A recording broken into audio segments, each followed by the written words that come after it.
Welcome to the Herbs with Rosalee podcast, a show exploring how herbs heal as medicine, as food, and through nature connection.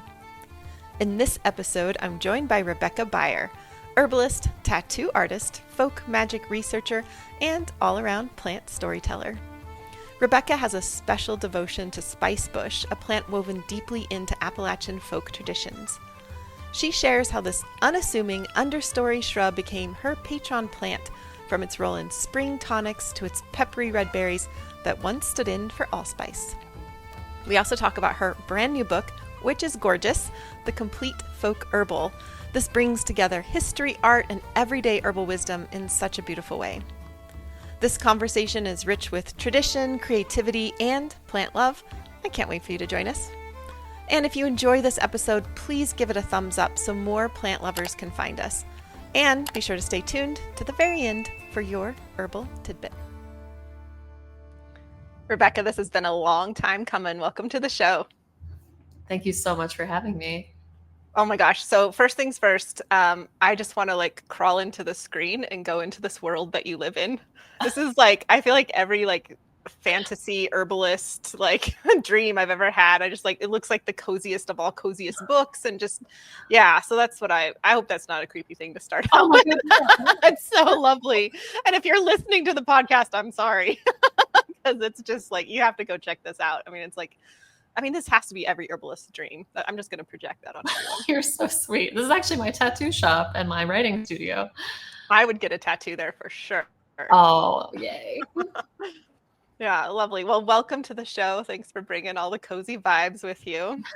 You're so welcome. Thanks for having me again. It's a dream to get to talk to you.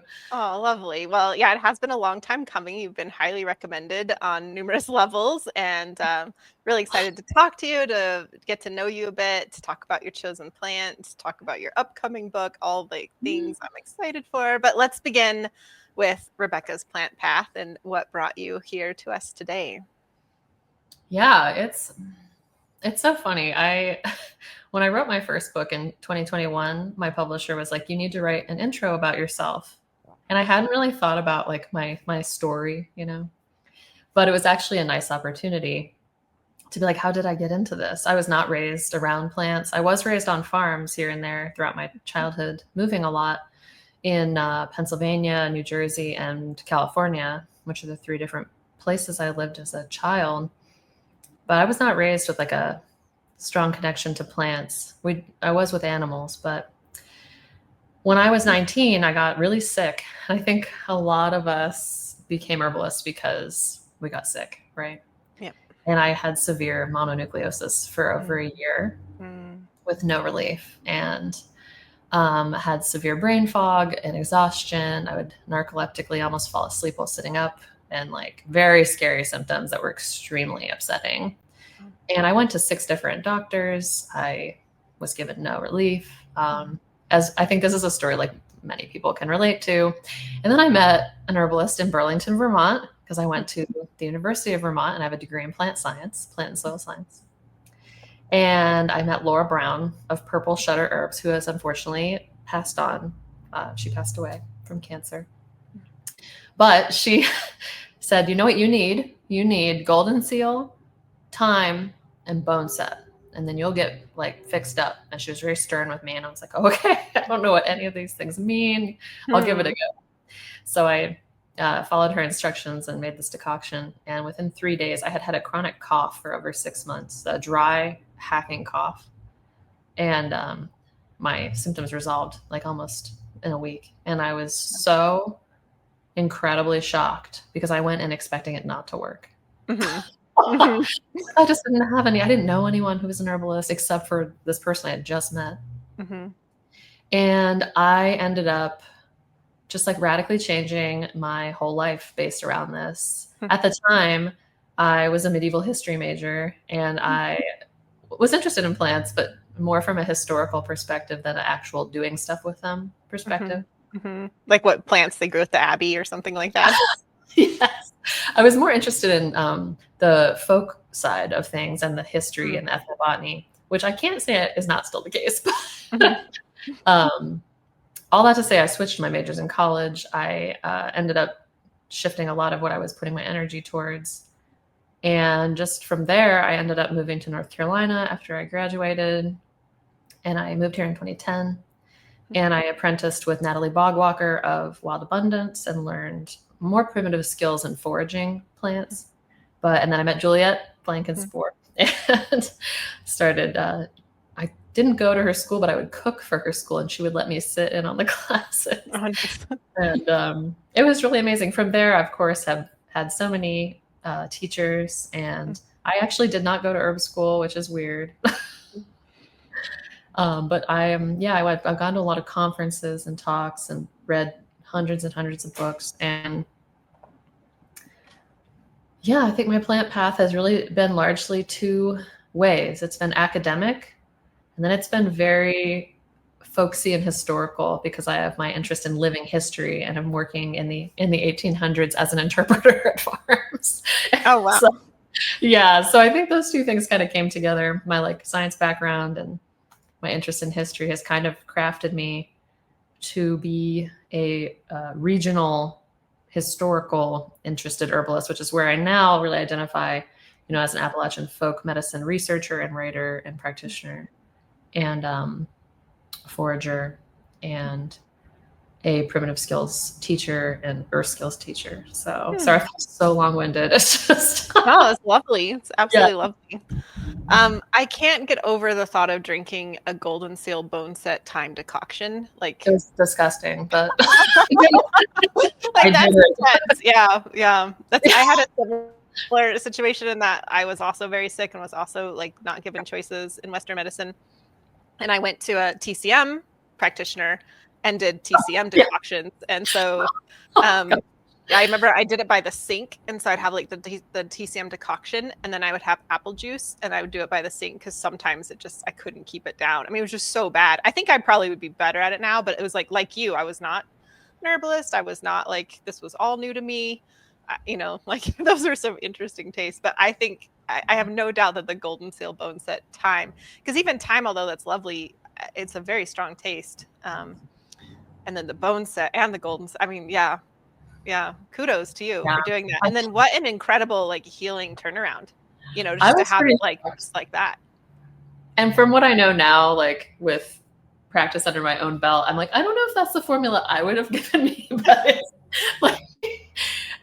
I have to say, I had a lot of other issues that were co-occurring that I won't go into that were, I will say, greatly helped by those things. And she ended up being a person I would go to again and again, her beautiful, beautiful shop in Burlington. And I'm so grateful to her. Yeah. It sounds that doesn't sound like a formula I would necessarily come up with, but when you said it, I just had this sense of oh, that was an intuitive formula that just came together and obviously was very powerful. Yeah. Talk about bitter, right? Yeah. Well, thank you for sharing your story with us. And, just interesting to hear how these different interests of yours have converged. And I'd love to hear about Spicebush. I'm guessing this is a very important plant to you. Yeah. In 2014, I was I had been just really devoting myself to studying plants and crafts. And I also sing Appalachian ballads. And while I was born in Appalachia in Western Pennsylvania, I was not raised in cultural Appalachia. But because I live here now, when I was a young person, I was I just want to learn everything I can about my region. I actually met Spicebush the first time in upstate New York while I was doing an archaeological dig for a college class on archaeology. And I think I was 18. And my teacher pointed out Spicebush and said, you can chew on this plant. And I was like, you can chew on plants? What? You're just going to chew on this stick? That's wild. And he did it, and it had berries on it. It was in the fall in Hudson, New York, right outside of Poughkeepsie. And I was just really shocked that you could do that. And it really lit me up to see this direct interaction with this plant. And so I had made note of it. And then when I moved to Appalachia, it was everywhere. It was much more common. And I ended up purchasing a property in 2012 that was covered in it. And we actually named our community Lindera, which was when I first met Jim online, I guess, years ago. I was like, Jim, We both love Jim McDonald, that is, I'm speaking about. We both love Lindera, and I think it's one of the reasons we were able to connect when I first met him 2 years ago. But Spicebush, yeah, I don't know what it was, but when I first started blogging about Appalachian folk medicine and magic and the historical uses of plants in our region, I named my blog Blood and Spicebush. And through that, I feel like I chose my patron saint of plants and have forever been associated with it joyfully. And one of the things I love most about Appalachian folk medicine is its rituals, not in the way I think a modern use of that word, but in the spring tonics and in doing things at a special time. Aside from like the right plant for the ailment, it also has to be the right time, right? Much like in medical astrology, in Ayurvedic medicine and things like that. And knowing that the Spicebush was cleaning the blood in these spring tonic traditions really attracted me, not only to its, the fact that it has been studied for its antifungal, compounds, but also its historical uses as the springtime aligned cleansing alterative, Yeah, it's lovely. It just speaks a lot to just that, like you're speaking of the getting to know your region and how it's not just the plants that are there, but it's how we live through the seasons with the plants as well. Yeah. And I actually know very little about Spicebush. I was telling you beforehand. The only reason, like the first time it ever came on my radar is because Jim has his Lindera program, and I was like, "What's Lindera?" And I had to look it up. I didn't ask him because I didn't, wanted to appear knowledgeable. But totally. And the first time I met Spicebush was a year ago when I went to visit Jim, and he showed me Spicebush on his property. So this is like we have now the sum total of my Spicebush knowledge. So I'm excited to hear more and just different ways you like working with this plant. Yeah, if you want, I can share just some brief information about it to kind of help you get to know them a little bit better. Sure, I'm here for it. Helpful? Okay, great. I don't want to wear you out with too many details, but it's Lindera. All the details. Oh yeah, totally. Me too. I'm like, more please. It's Lindera benzoin in the Laurelaceae family. So whenever I think about Appalachia too, I always think of sassafras, and so Spicebush and sassafras are besties. It's an easy way to remember them. They're both aromatic, warming, spring tonic barks. And they go together historically in the same mixtures of decoctions that would be given in the springtime. And we mentioned earlier the range of Spicebush, and forgive me if I'm not mentioning every place that it grows, but it'd be from southern Canada to Florida and over towards Kansas and down to the parts of Texas. You can find it. But it makes sense you don't work with it because it doesn't grow where you live, which you'll have to tell me. I'm not exactly sure where we're calling in from today, but I think in California, yeah? Washington, excuse me. Yeah. I love Washington, but that's roughly its range. Definitely like one of the disjunct plant populations that Asia also shares with us in Appalachia. They have Lindera japonica in Eastern Asia, and we have Lindera benzoin. And they have blackberries, and ours have red berries, which I think is so interesting. Cool. Yeah, that is interesting. Yeah. Yeah, it's used in Chinese medicine as a warming diaphoretic in the same way, and in Japanese Kampo medicine, where it also grows. I believe for a similar energetic kind of signature, which I just think is incredible. And I love seeing that like across the continent's connections. But yeah, we use we use the bark, the leaf, and the berries for decoctions, for fevers. That is its claim to fame historically. And that, of course, comes from indigenous use. We now know from current research, there was a study done in 1992 and then another in, I think it was 2008, about the volatile oils. And they're very effective against candida topically, which is pretty lovely. And against, I think it's called T. rubrans, the fungus that causes athlete's foot. So I in my current uses of the plant, I often will use it as a vaginal wash or soak for yeast infections or jock itch and things like that. And then I love the berries. That's my favorite part. They're bright red, like fire engine red, almost like a shiny, smooth, waxy looking little oblong cherry. And they're about the size of a raisin, which they look like a raisin when you've dried them. And the berries taste a lot like orange peel and black pepper with a hint of like fruitiness, a general fruitiness. And they were used as an allspice replacement in colonial America because spices were so expensive. So, oh, it's fascinating. I don't know, and again, maybe because this spicebush hasn't been on my radar, but I don't know that I've ever seen spicebush being sold, like the berries or the bark or anything. no, it's really fallen out of popular use. It didn't really make it into like the dispensaries and the eclectic kind of books that a lot of us are familiar with until like the 1830s because of racism. It was one of the herbs that was considered not extremely potent medicinally by white doctors at that era. And so it wasn't really included until they were getting the oils out of it for topical applications for rheumatism, which is, I feel like, where it was pulled into the dispensary and things like that, the King's dispensary. And you don't see it mentioned a lot in the literature. It was very, very important in indigenous medicine, and it was used widely by Appalachians and people from the Ozarks, like you mentioned earlier. You had heard in Arkansas, it also grows. It's a very important plant spiritually and medicinally there. But yeah, I would say its uses in Appalachia are directly from indigenous use. And I feel like energetically too, those red berries always remind me of the kind of like bright red top of the thermometer when someone has a fever. And it's like fever bush is its other folk name, as well as Benjamin bush. And I've even heard people call it snap bush. And if you break the twigs, they do just snap right off. So that makes pretty interesting. Yeah. And is this a fairly common plant in the areas where it does grow? Yeah. It's definitely common here. It literally is the most common understory shrub on the property that I live on. And I can find it in any edge of a forest that's moderately undisturbed, especially if there's some moisture. It does well with pine, so you'll find it around a lot.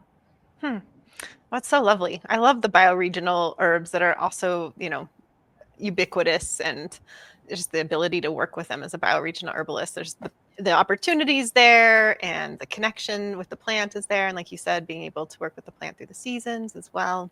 Oh yeah, and the nice thing about spicebush, and I always tell my students this, is you don't have to preserve it unless you want to preserve the berries, because all year round, the bark is always fragrant. It is always wonderful. And you can use the leaf, but I find them to be pretty bitter.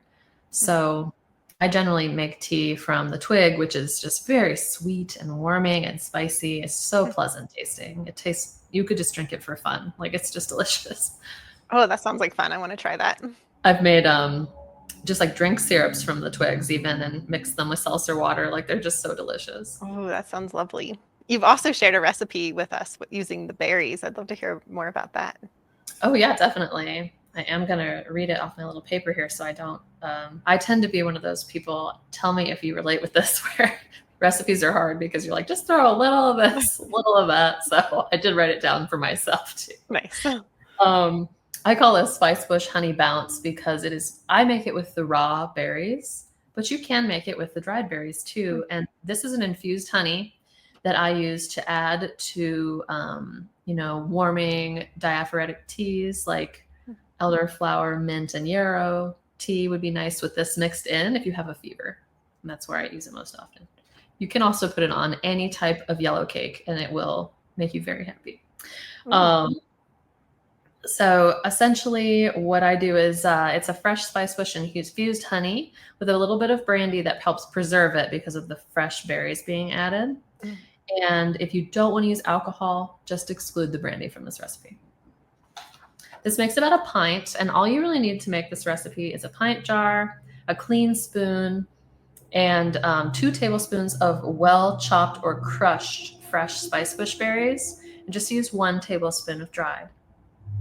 I actually have a coffee grinder I use just for spicebush berries. Really? Not just for herbs, but just for spicebush berries. Ooh. Because I think I didn't mean to become a one-trick pony with herbs, but I named my whole business Blood at Spicebush. So I have to show up with the spicebush berries at the function. You know what I mean?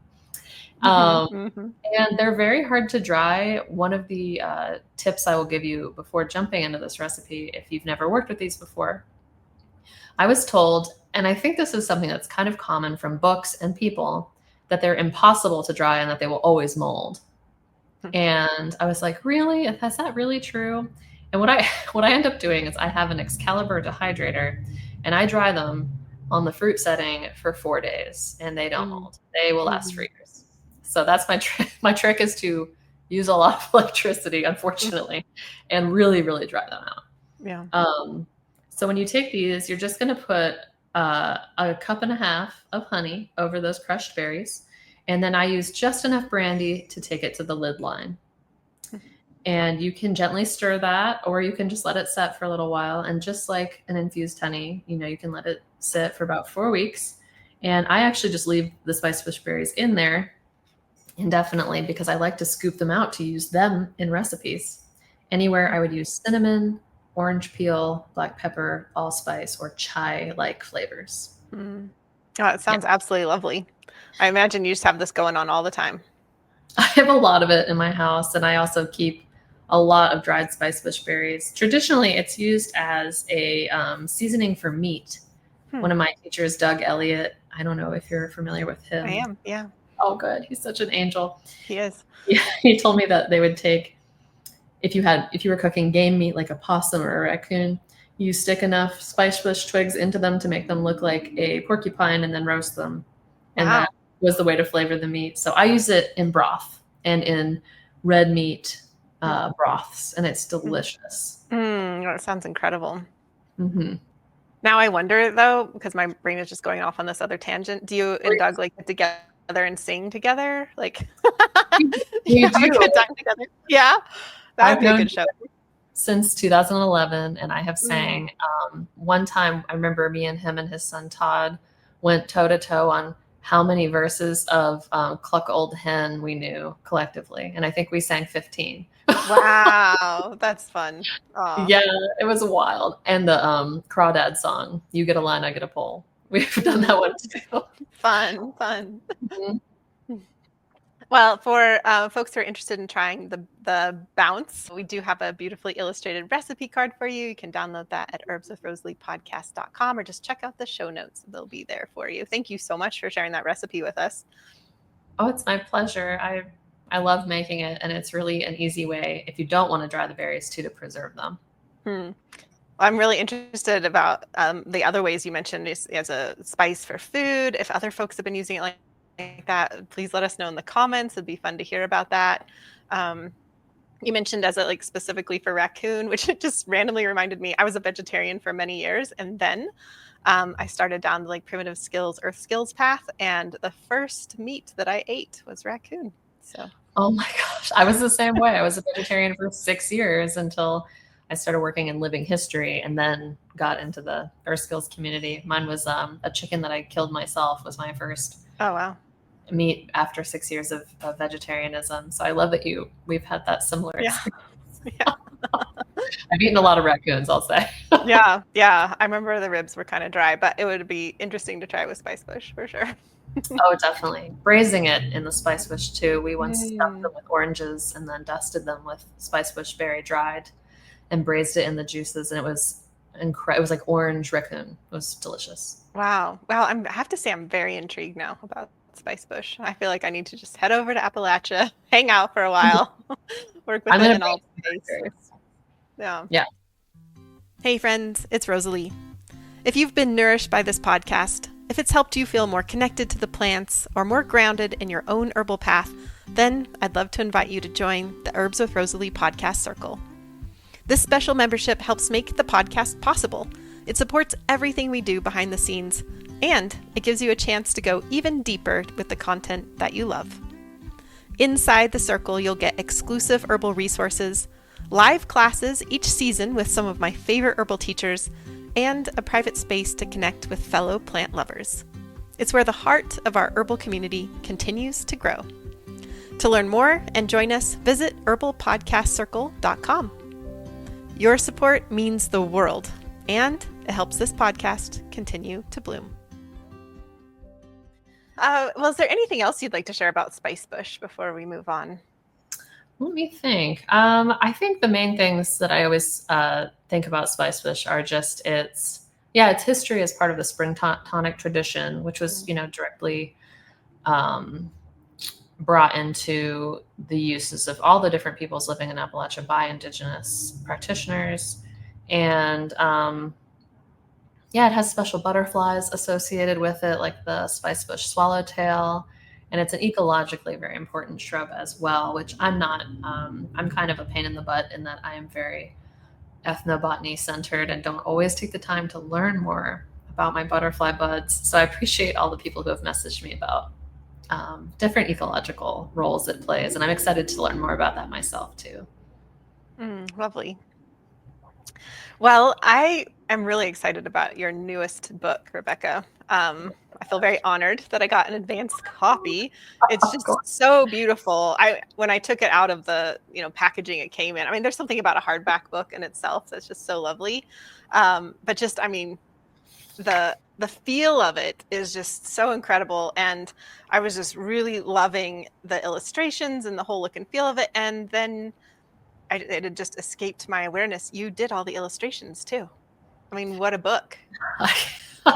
I've been working on it for 2 years. Wow. And I wrote part of it while undergoing I lost my entire tattoo shop and my entire herbal library and my writing studio to Helene. It was a total loss. It was completely destroyed of 13 feet of floodwaters. And I was finishing my book during that time. And it was a lot to stay on my deadlines while dealing with total destruction and watching my region just go through one of the hardest things we've been through in the past 20 years. And so I feel very proud of it. And I'm also like, of course, at this point, like, oh, I wish I could go and edit it again. And, it's hard to be truly satisfied with something you create. And I'm also just honored that anyone wants to read anything that I write. So oh, this is absolutely beautiful. It's called The Complete Folk Herbal. And there are, I want to say 100 herbs in here. Is that right? I think there's 92, which is kind 92. Of a nice. Yeah. It's like almost 100 herbs. Almost 100 herbs. And it's just, I mean, the whole thing is just so beautiful. And I saw so many of my favorites in here from, there's things like local, like vervain. You've got cleavers in here, ginseng. So there's Appalachia ones as well as so many others too. Like I think I saw cardamom in here. Is that right? Yeah, I use cardamom so much. I think it's kind of a selfish book. When they suggested, my publisher wanted me to use the title Complete Folk Herbal. And I was like, no, I don't want to call it that. Nothing's complete. And we were talking about John Gerard's, Complete Folk Herbal from the 16th century, or his is called The Complete Herbal. But I was like, yeah, for me, it's like, this is the complete list of my top 92 in my personal life. So, that's how you made it work. You're like, that's how it works in my brain. How do I rationalize this title choice? Yeah. Because obviously nothing is complete. There's thousands of herbs in the world, but it's the ones I find myself going to and the ones that I thought most people would have the most use for. And then of course, with the nod to the ones in Appalachia, like kudzu is included in it. And I included rare herbs in it, like ginseng you mentioned, not to encourage their use, but because I've noticed in my teaching and in hearing other teachers, sometimes people are choosing not to let people know. Like I mentioned earlier, I used golden seal, a very endangered herb, 20 years ago when I was treating myself for this illness. And in my opinion, if I teach my students how to correctly identify and what the actual indications for a rare herb is, they'll be less likely to use it willy-nilly or for like TikTok reasons for herbs, right? So in my opinion, I really hope this book can help clear up some what Paul Bergner calls urban legends, which I love, HER, urban legends for the British listeners. I couldn't help myself. But my real hope with this book is that it's a good reference. I really tried to source it and cite it well so that it could act as a reference work and also just be something beautiful that is helpful. And yeah, I'm excited. I'm curious to see how it will fit into the plethora of beautiful herbal books that are out there. It's going to fit right in. Absolutely stunning. I'm curious. I would love to hear more about the process of illustrating as well. So many beautiful illustrations and they're all just, I don't know, there's such a consistent vibe through the whole book. And I'm wondering how you chose that, how did you decide, okay, this is what I'm going for? And And, was it like first shot, or did you work with a couple different styles before you decided on one? Wow, that's such a good question. No one has ever asked me that. I am a tattooer. That is actually how I make most of my living. It supports my herbal hobby. So I specialize in medieval, botanical, and etching style tattoos. And so I drew the illustrations in the style I have come to be known for as a tattooer. And as a nerd for medieval history and old woodblock prints, I did a kind of like, because I'm kind of going off of John Gerard's like, the complete folk herbal from the 1600s kind of inspiration. I was like, what can I do to make a modern take on that traditional woodblock style? And that was what informed a lot of the drawings. Wow, that's so cool. The layers there. Yeah, gotta love artists and history too. I mean, I just love it. It's so beautiful. Yeah. How were you working on the illustrations and writing kind of simultaneously? Did you do one and then the other? I did the writing first and then I did the illustrations, but we did like probably 6 rounds of intensive editing because my publishers don't know about herbs. They are publishers, right? That's their knowledge base, which I don't know about. So my friend Abby Artemisia, who I used to run a little herb school with called Sassafras School, actually was my fact checker. So she went through and did kind of a educated read for me and then sent it to we would send it to my publishers. So we're going through all these edits and I'm doing all the drawings at the same time. And so I did 60 something illustrations. It was a lot of work. It was a lot. My partner just would bring food to me on a plate and slowly back away while I was doing all these illustrations. Yeah, I hear you. Did you have did you have to hold your ground at all with the publisher and editors in terms of like you wanted something in and them not knowing herbalism maybe didn't think like that should be in there? Was there ever that kind of thing happening where you had to be like, no, actually this is important, we're keeping this, or something along those lines? One of the coolest things about working with Simon and Schuster, and my book is out of Simon Element, which is their like natural imprint that does more like of the health stuff that they put out, is they never tell me what to do with my writing. The only thing that happened, which was nobody's fault, and I say this with a lot of grace, is they wanted me to write the recipes in it like it was a cookbook. And I had to remind them that like, no, that's not how. And somebody actually went through and edited the entire document and messed up all my recipes as a cookbook. And I was like, it took me like days to fix it. And I was so frustrated. And it was it was just a misunderstanding. But yeah. What do you mean by that? Like a cookbook? They would be like, this serves this many people. How much, like the way that they wanted me to do the proportions and things. And I was like, honestly, these recipes, like the tincture recipes, I was like, 1 to 2, 95 proof, fresh, and they didn't like it. They were like, what? And I was like, you have to read the beginning of the book to understand. Yeah.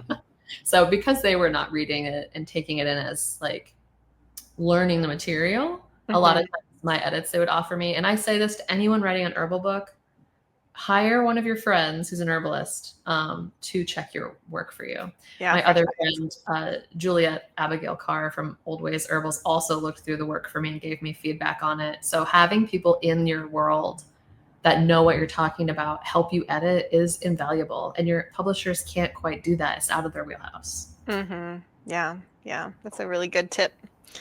Yeah, I remember with my first book, the publishing house that I was with, they had their thing was that, I don't know why, but their standard was that you wouldn't list water as an ingredient because it's assumed that everybody has water, was the feeling behind that. And so my first book, Alchemy of Herbs, they took out whenever I had water as an ingredient, they took it out. It's in the directions, but not in the ingredients.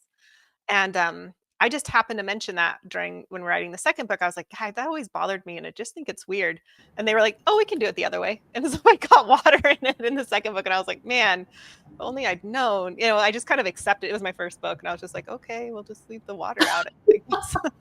I totally get it, and I'm glad this is my third book. I also put a book out about Appalachian folk magic called Mountain Magic with Quarto Press 2 years ago. And I'm really grateful that I got those 2 first. And this book is my biggest book. It is also not focused on the magical or mystical because I wanted it to be more comfortable for a wider audience and more useful for just, regardless of what your beliefs are around that it would just be an herbal. And I'm glad I had the experiences and the mistakes that I made, and knowing, yeah, like you could just ask for what you want and they're usually like, of course, no problem. And I just didn't know that. Yeah, yeah. Well, really well done on this. It's absolutely stunning. I've been enjoying going through it, picking out my favorite plants and reading about them. So yeah, I'm excited to see it go out into the world this October. And yeah, congratulations on that. Thank you so much. It means a lot coming from you. Do you have any other herbal projects that you have going on that you'd like to share with us? Well, I'm always working on writing, and right now, what I'm really feeling called towards, but this is just my nerdy stuff, is I'm working on some projects on Pennsylvania Dutch folk uses of plants. Ooh. And continuing to compile information for a hopeful work about Appalachian folk medicine that is more practical and less antiquary, if that makes sense. And yeah, kind of going through some of the classics from history, which I did a little bit in my book, Mountain Magic, but I'd like to do a piece, and I've started working on it. So that'll be something I'm really getting a lot of joy out of working on. And of course, I teach a course in person every year called Hedgecraft. And it is my attempt to help my students learn how to identify plants safely and effectively, and also learn their historical, present uses, scientific uses, and how they can use them every day in their lives in a meaningful way that's tied to the wheel of the year and is accurate historically in terms of like naming where things come from, what cultures led us to know them, and just really deep diving. So we combine craft, like basket making with things like wood carving, and also making wild foods and spiritual craft and things like that. Whoa, that sounds absolutely magical. Like what a cool hands-on way to just, explore all these like converging interests of the land and, being in place. Thanks so much. Yeah, if you want to look at any pictures, I have a page on my website, which is www.bloodandspicebush.com. If you click on Hedgecraft under classes, you can see photos of some of those crafts if you're kind of curious, like, what the heck does that look like? I'm curious. I'm going to go check that out. I need to speaking of that, you have your website. What are other ways people can find you? You can also find me on Instagram. It's just Blood and Spicebush, no spaces or anything. And I am not as active on Facebook, but I do occasionally post there. But Instagram, as an elder millennial, Instagram is my realm. Nice. Yeah, well, you do a beautiful job there. And the book's going to be available wherever books are sold starting in October. Are you going to sell them yourself, or is this like people should go to their local bookstore and put in their order? Yeah, because Simon & Schuster are such big boys, I do not sell my own books because I have to buy them from the publisher and then resell them. I'd rather just send people to your favorite local bookstore because they will probably be there. And if not, if you ask them, they can order them for you. Yeah, tell them to get several copies in because this is worth it. Oh, yeah. I'll be doing some book events in my local area at Malaprop's bookstore, which is one of our favorite local bookstores, and also Firestorm Books in October. Wonderful. Oh, it's going to be so much fun to see this out into the world. And yeah, again, just not only have your beautiful compendium of writing, but these beautiful illustrations as well. People are going to love it. Oh, thank you. You made me cry. Well, before you go, I have one last question for you. And that question is, what do you wish you'd known when you were first starting out with herbs? Oh my gosh, that's a great question. I wish I knew that you don't have to have one teacher that you agree with every single thing that they think to choose to learn from them. Hallelujah. That's a good one. I know this sounds so dumb, but I think I really struggled to find someone who is like my person in herbal medicine. I just wanted there to be that one, guru that could just answer all my questions and always be kind and on the right side of everything that I agreed. And I was like, that's a 19-year-old thought, which is what I really started studying. And yeah, I really wish I had more fully embraced like the tapestry of learning that I think we all have. and not been so disappointed and sad. I often felt very sad that I could not figure out how to find that one teacher and then afford to study with them. And it was hard, but looking back now, I'm grateful for the journey. It's been a really big adventure.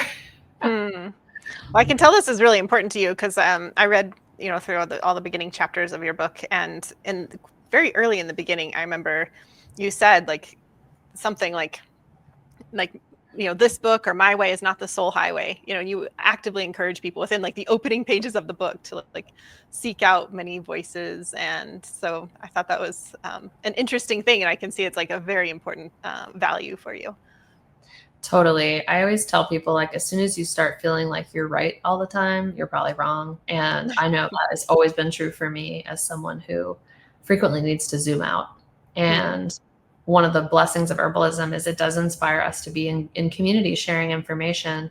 And the more we can zoom out and see all of the wisdom that we have to share with one another, and how that, as a folk herbalist and not a clinical herbalist, I am constantly reminded of that, because we have, the unique perspectives of doing things versus reading about them versus hearing about them is important. And that shared experience is really what makes, I think, herbal medicine work, So beautifully said.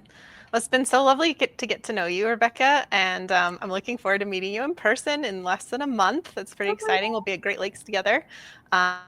So looking forward to that as well. I'm thank you so much for being on the show, for taking the time with us, for sharing about Spicebush and this beautiful recipe. It's just been so lovely. Thank you. Thank you. Oh my gosh. Thank you so much. Really appreciate you. Thanks so much for listening. You can download your illustrated recipe card from today's episode. Just head over to herbswithrosaliePodcast.com or check out the show notes for a link. If you're not already subscribed, I'd love to have you as part of this herbal community so I can deliver even more herbal goodies your way. This podcast is made possible, in part, by our awesome students. This week's Student Spotlight is on Jessica Musicki in Arizona. Jessica is a mixologist at a tea shop, and she joined the Rooted Medicine Circle to deepen her knowledge of the plants in her blends and to help her team connect more respectfully with the plants they use every day. We've loved seeing how she creatively brings medicine-making techniques into the world of drinks that are both beautiful and meaningful. Jessica also brings a deep reverence for the Sonoran desert landscape where she grew up, often honoring its indigenous plant life in her reflections. To honor her contributions, Mountain Rose Herbs is sending Jessica a $50 gift certificate to stock up on their incredible selection of sustainably sourced herbal supplies. Mountain Rose Herbs is my go-to for high-quality organic spices, herbal remedies, and even hard-to-find botanicals. They ship all over the U.S. and have a massive selection of products to fuel your herbal adventures. So thank you, Mountain Rose Herbs, for supporting our amazing students. And if you'd like to explore Mountain Rose Herbs offerings and support this show in the process, you can find the special link in the show notes. Okay, you've made it to the end of the show, which means you get a gold star and this herbal tidbit. Before we close, here's a little herbal tidbit about Spicebush. This plant is host for the Spicebush swallowtail butterfly, meaning its shimmering green caterpillars can only grow up when nestled in spicebush leaves. And I love that image. A plant offering both medicine for people and a cradle for butterflies. And I'm sure 1,000 other ways that it interacts with the ecosystem. It's really a reminder that when we care for plants, we're also tending to the unseen threads of life woven all around us. Thank you for joining me. I'll see you in the next episode.